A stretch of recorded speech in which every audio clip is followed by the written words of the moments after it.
So yes, they are our neighbors, but we have stood up to them.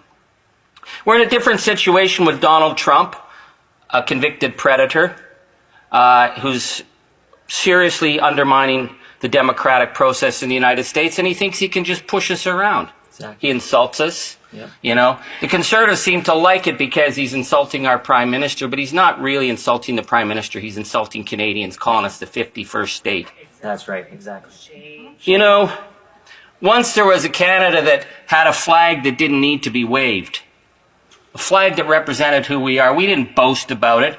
That was Charlie Angus, a member of the Canadian House of Commons. He's part of the NDP, or New Democratic Party. Look, I'm not here to weigh in on internal Canadian politics, but I do want to highlight Charlie Angus's incredible speech on the floor of the House of Commons, where I think he's channeling the frustration of millions of Canadians at the way Donald Trump has been behaving and bullying the incredible country of Canada. I want to play for you the full speech here where Charlie Angus, again, a member of the House of Commons, starts talking about the distortions coming out of Mar-a-Lago. He then talks about how Donald Trump continues to bully Canada, calling Canada the 51st state. He talks about how Donald Trump is trying to radicalize Canadians against Canada as well.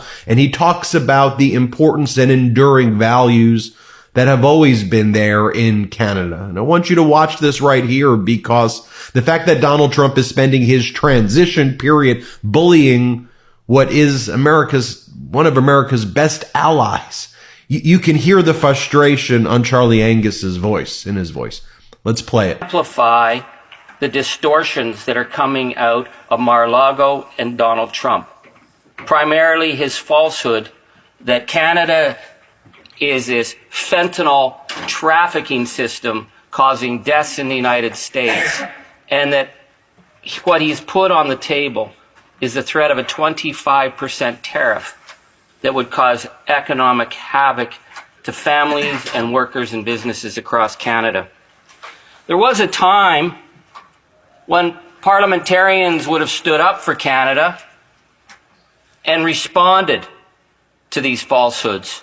But that's not how Canada's parliament operates under the member who lives in the 19-room mansion at Stornoway. It's to burn the house to the ground at all costs. Exactly.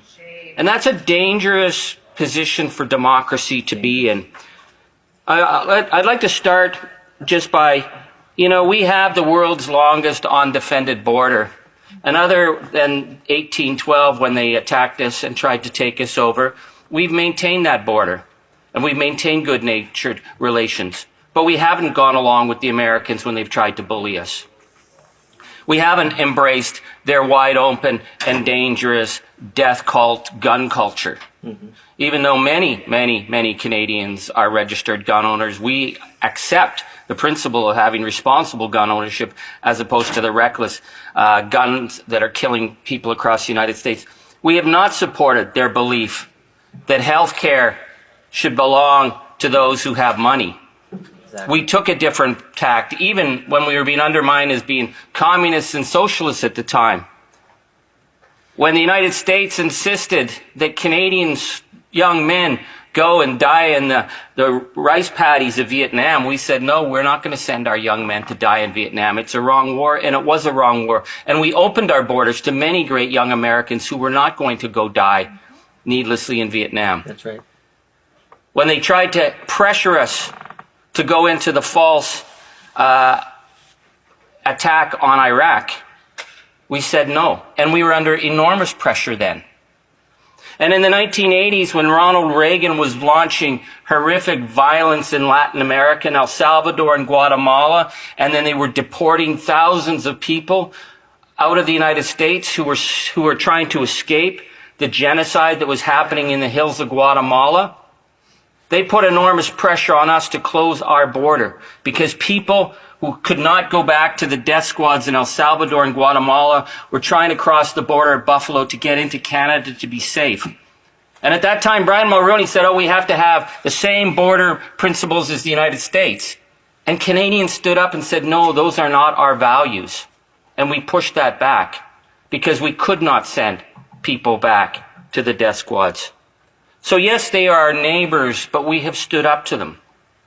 We're in a different situation with Donald Trump, a convicted predator, who's seriously undermining the democratic process in the United States, and he thinks he can just push us around. Exactly. He insults us. Yep. You know, the Conservatives seem to like it because he's insulting our Prime Minister, but he's not really insulting the Prime Minister. He's insulting Canadians, calling us the 51st state. That's right, exactly. You know, once there was a Canada that had a flag that didn't need to be waved. A flag that represented who we are. We didn't boast about it.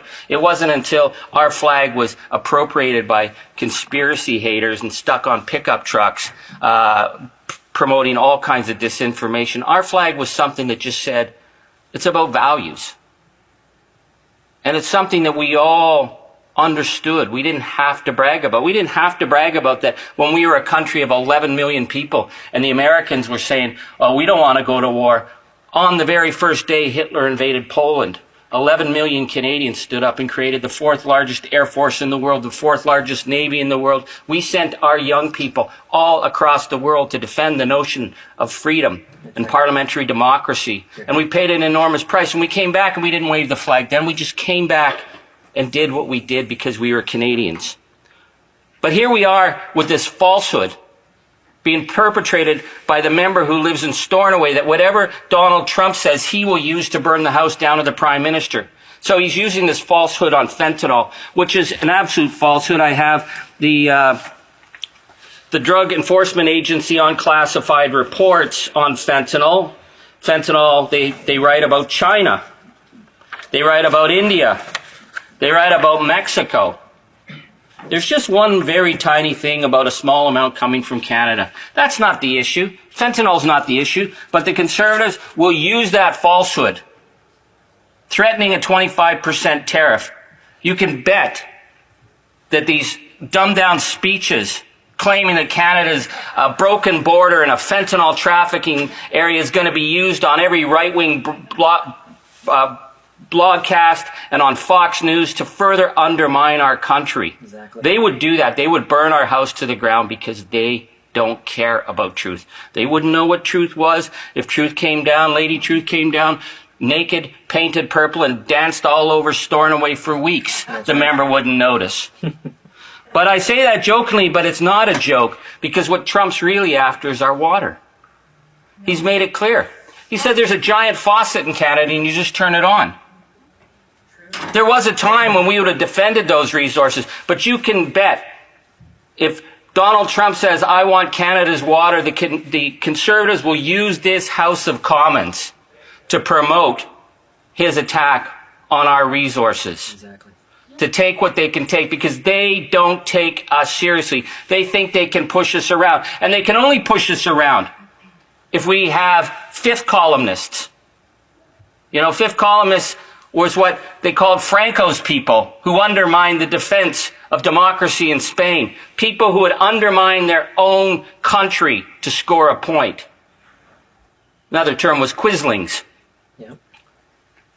We need to stand up to Donald Trump, not to be boasting like he boasts and not to be threatening like he threatens, but to stand for Canadian values. Hear, hear. That no, we will counter falsehood with truth.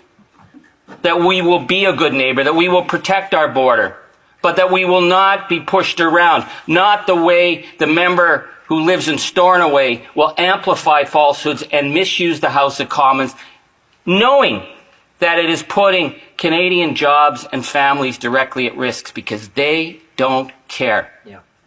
They don't care because it's about burning the house to the ground to get to the Prime Minister. So I'm not even going to go down into the gutter with them where they make these falsehoods about how the Prime Minister, who I don't agree with on hardly anything, that he somehow created the fentanyl crisis that caused thousands of deaths. That's an ugly falsehood. It's just a straight up lie. But they use that all the time. But to have them come into the House of Commons and talk about defending the border, when under Stephen Harper, they trashed border security. That's right. Remember when Tony Clement took $50 million out of border security and spent it on bogus projects in his riding, like the gazebos and the sunken boats and the fake lakes. Fake lakes. They took money that would have protected our borders and used that so shamelessly when they fired 1,100 jobs from the Canada Border Services. And they were told the threats that would be. And they got rid of the dog sniffer teams. Maybe Stephen Harper doesn't know what a dog sniffer team is. A dog sniffer team is what you use to sniff out drugs. It was the Harper government who got rid of that. They got rid of their intelligence agency at the border. They got rid of their teams who went undercover to take on the smuggling gangs. Wow. That's the record of Stephen Harper. So when they come in this house and pretend they stand for Canada, we know they don't stand for Canada.